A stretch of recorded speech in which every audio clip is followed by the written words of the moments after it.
भाई मैं तुम्हें जो वीडियो दिखाने वाला हूँ ना, अगर तुमने ये देख लिया ना, तुम टाइम फ्रेम समझ जाओगे। इंडियन स्टॉक मार्केट हो, कोई भी मार्केट हो, टाइम हमें बाय कहाँ करना है और सेल कहाँ करना है। ये पूरी वीडियो देख लो और फिर मिलते हैं लास्ट में हम।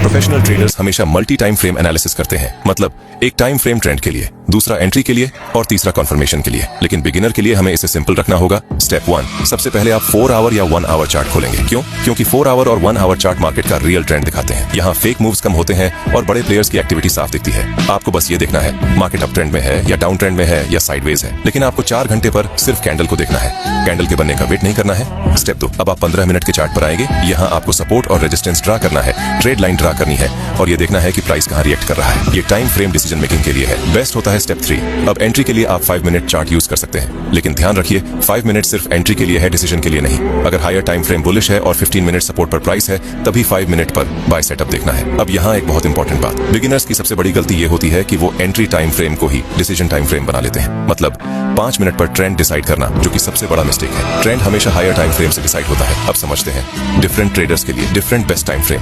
अगर आप फुल टाइम ट्रेडर हैं और डिसिप्लिन स्ट्रांग है तो आप 5 मिनट और 15 मिनट यूज कर सकते हैं। लेकिन हायर टाइम फ्रेम एनालिसिस के साथ अगर आप बिल्कुल बिगिनर हैं तो आपके लिए 1 घंटा और 5 मिनट सबसे सेफ कॉम्बिनेशन है। अब बात करते हैं सबसे ज्यादा पूछे जाने वाले सवाल की, क्या छोटा टाइम फ्रेम गलत है? नहीं, छोटा टाइम फ्रेम गलत नहीं है, लेकिन बिगिनर्स के लिए डेंजरस है। जैसे बाइक चलाना गलत नहीं है, लेकिन बिना बैलेंस सीखे हाई स्पीड पर चलाना डेंजरस है।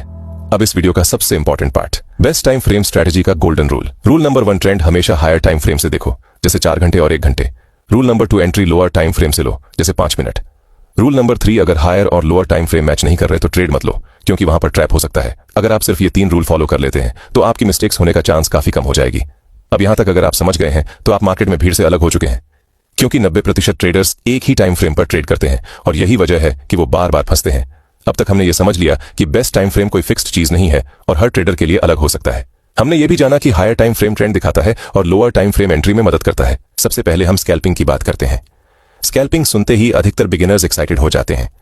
क्यों? क्योंकि स्कैल्पिंग में जल्दी प्रॉफिट दिखता है और ट्रेड का टाइम कम होता है। लेकिन यही स्कैल्पिंग सबसे ज्यादा डेंजरस भी होती है अगर टाइम फ्रेम गलत चुना गया हो। अब सोचिए, एक स्कैल्पर 1 मिनट की चार्ट पर बैठा है, हर कैंडल पर उसकी नजर है। एक कैंडल ग्रीन तो दिल खुश, अगली कैंडल रेड तो पैनिक इमोशन ऊपर नीचे। प्रॉब्लम स्कैल्पिंग में नहीं है, प्रॉब्लम गलत टाइम फ्रेम और बिना स्ट्रक्चर ट्रेड लेने में है। अब स्कैल्पिंग के लिए बेस्ट टाइम फ्रेम स्ट्रक्चर समझिए। प्रोफेशनल स्कैल्पर कभी भी सिर्फ 1 मिनट चार्ट नहीं देखता, वो मिनिमम 3 टाइम फ्रेम देखता है। पहला, हायर टाइम फ्रेम ट्रेंड के लिए, दूसरा मिडिल टाइम फ्रेम सेटअप के लिए, तीसरा लोअर टाइम फ्रेम एंट्री के लिए, जैसे higher time frame 15 minute, middle time frame 5 minute, lower time frame 1 minute. अब ध्यान से समझिए, अगर 15 मिनट चार्ट बुलिश है, मतलब हायर हाई बन रहे हैं, तो स्कैल्पिंग में सिर्फ बाय साइड देखनी है, सेल की सोच भी मत रखिए। अब 5 मिनट की चार्ट पर सपोर्ट रेजिस्टेंस ड्रॉ कीजिए या प्राइस एक्शन स्ट्रक्चर देखिए। बिगिनर्स यहां गलती करते हैं, वो 1 मिनट पर ही ट्रेंड डिसाइड करते हैं, जो कि पूरी तरह गलत